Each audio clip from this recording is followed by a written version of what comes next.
И здравейте хора! В днешното видео ще ви покажа как да направите хартиени лапкоини, като разбира се за шаблон ще ви трябва истински, като дори да имате един е достатъчен. И аз мисля да използвам един от този или този, като този е 3 звезди, този е 3, 5, мисля, че беше този, да. Като мисля да използвам червения, нищо, че е по-скъп, защото не знам. Между другото, вижте, нищо много трябва. С това го гледам от много време, не знам. Ще едно... Чакайте малко. Окей, както и да е, сега това е за хартиените лапкоини. Значи, взимате си, това няма да стане, взимате си една тетрадка. Е така, ако искате с чисти редове, или някаква с квадратчета или с редове, аз ще предпочитам да си взема ето такава с чисти редове. Ето един хак, как да намерите средата на тетрадката. Значи ето така я оставяте, чакайте малко да... Ето така я оставяте и тук се повдига едно място.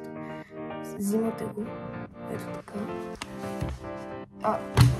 Значи, пак по принцип работи, ето това тук. Виждате ли как се повдига? Ето тук трябва ви, ето тук трябва да ви е средата на тетрадката. Ето тук. Както видяхте, средата.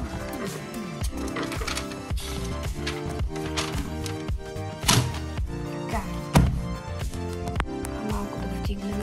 След малко ще трябва да гледате какво правим. Значи, тук има голяма шанс да се проваля. Затова взимаме лапкоина. Хубаво е да се запасите с повечко. Взимате лапкоина и го оставяте тук като шаблон. След това взимате препоръчително молив. И трябва да е молив, трябва някъде да намеря молив, ще се върна като намеря молив. И доста тематично, намерих червен молив за червен лапкоин, доста тематично, малко коледен, но това кой го гледа. И почвате, хубаво ето тук, по-към края, за да може ако сгрешите да имате още място, а не в средата. Почвате да чертаете коина, като придържате, за да не се мести. Аз не съм много добър в тази част.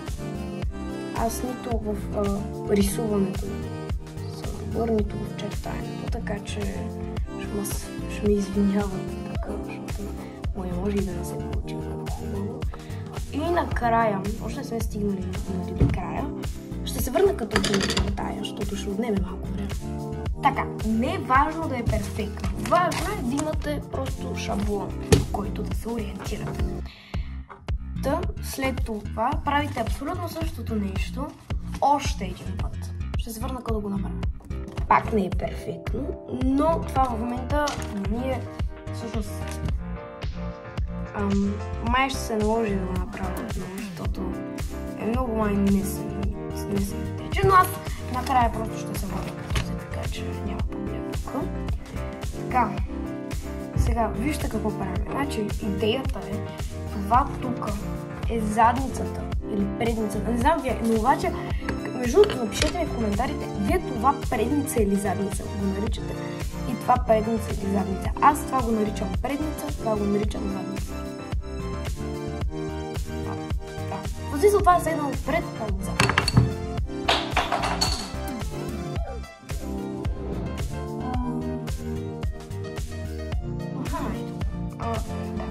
Ей сега само.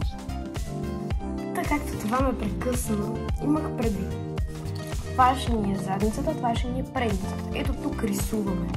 Ето това на лапкоина. Ще се върна като го нарисувам. Ами хора, забавих се тук 15 минути, да се опитвам да го нарисувам като хората. Няма да стане като хората. Пак ви казвам, не съм художник.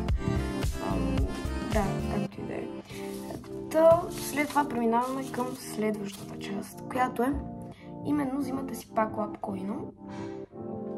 Като няма нужда да правите абсолютно същия лапкоин, аз мисля да направя някакъв друг, не 25-та. Някаква идея ще ви дойде за някакъв друг лапкоин, който не е чак толкова труден.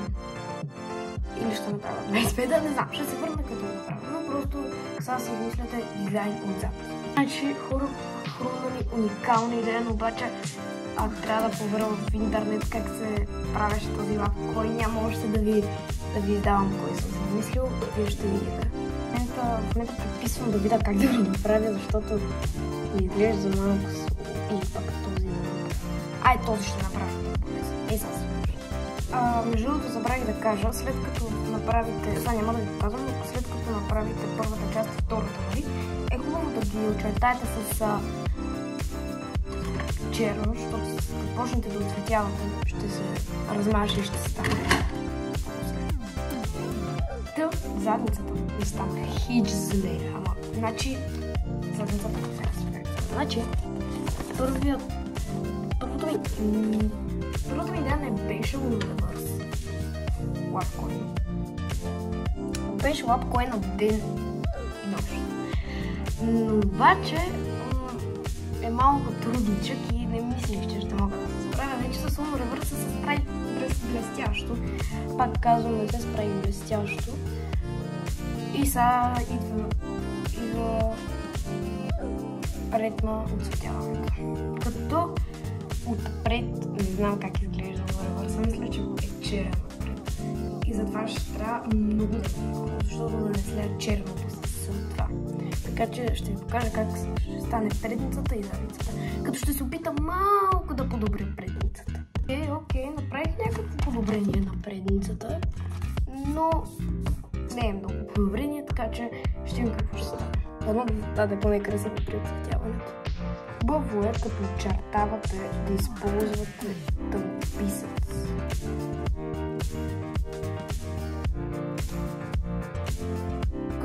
Докато очертавате самия лапкоин, препоръчително да използвате лима, но аз не използвах. Хора, знаете ли в момента аз какво трябва да направя? Аз трябва да оставя това вътре на цветено, защото иначе ще се слее черното с черното. Нищо, аз имам добра идея.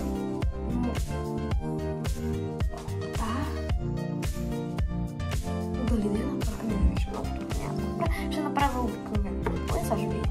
Това не е първият хартиен лапкоин, но в училище много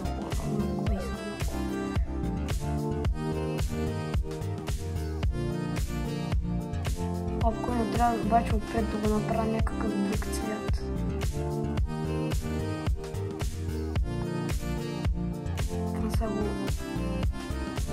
Отпред трябва да го направя някакъв друг цвят, защото вижда, ако го направя целият черен, то няма да се вижда нищо. Критична ситуация. Какво да правя? Ще го направя си.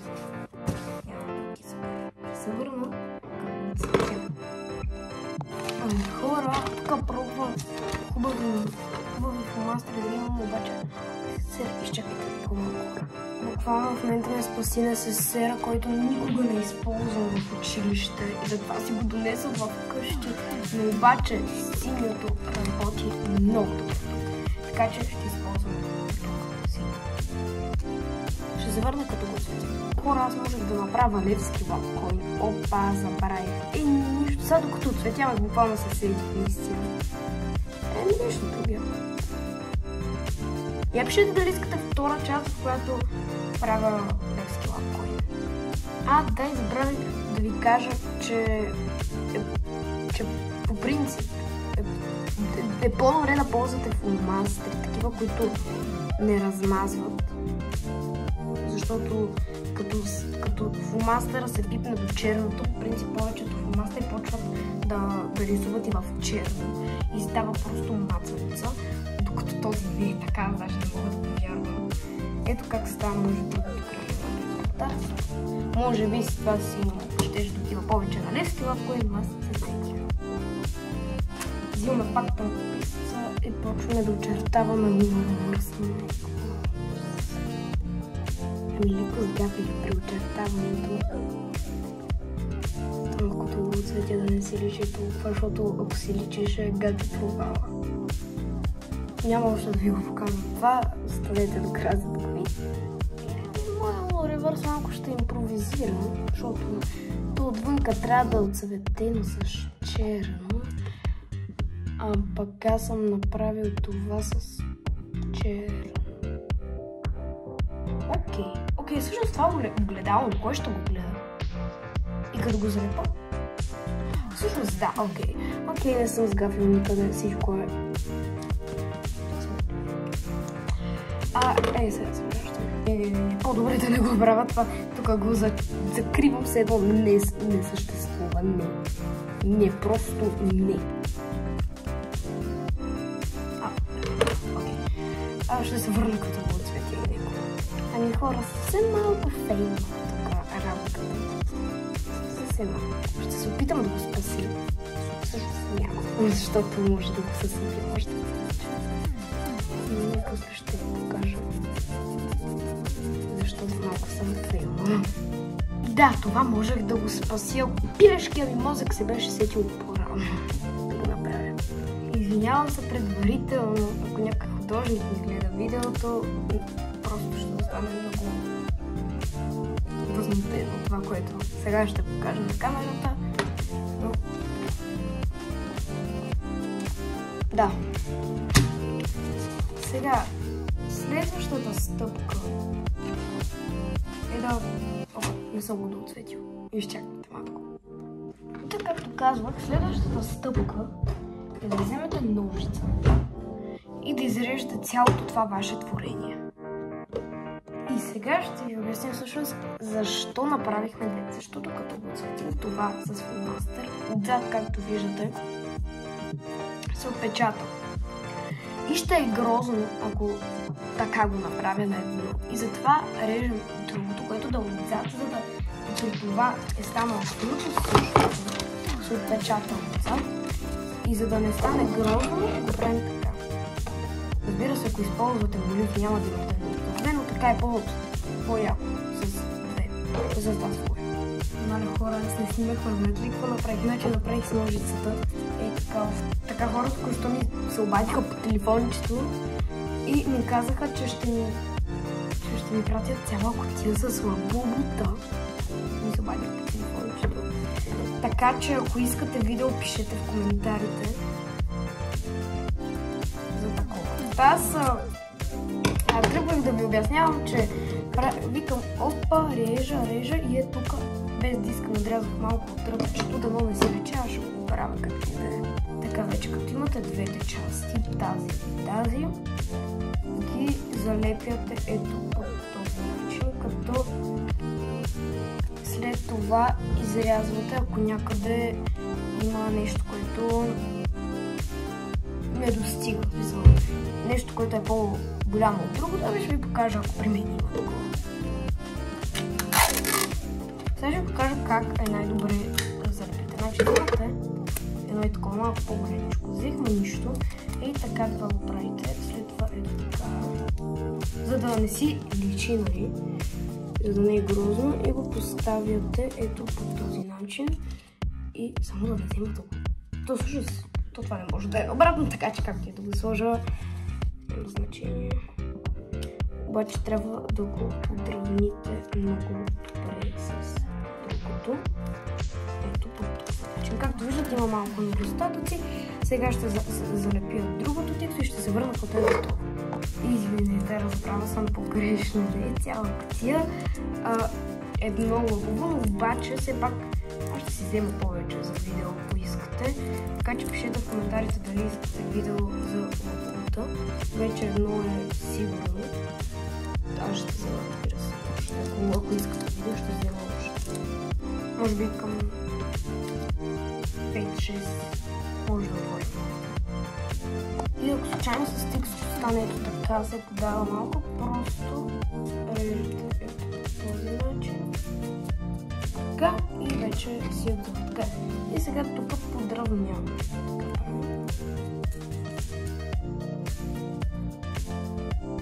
Така. И това от тази страна ето така.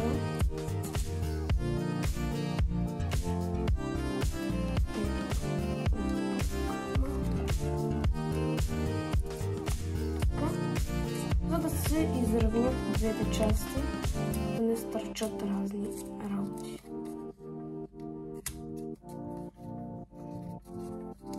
И ето тук. Това ли бе да държи? Що не се изрязва тук? Аха, ето готово.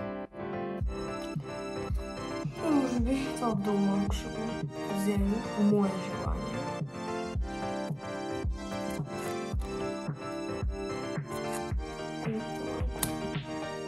Окей, малко стане, малко го направим нищо. Малко го направим нищо. Спокойно, спокойно. Ще стане много яко нищо. Аз го направих 2 пъти по-малко, отколкото.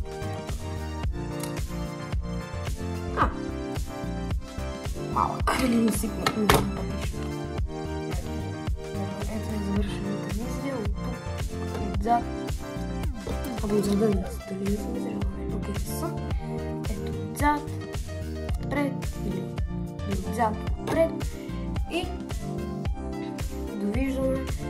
И се абонирайте за канал, ако ви е харесало видеото и лайкнете видеото, ако ви е харесало видеото. Напишете коментар също дали искате да отварям обувката на видео. Чао!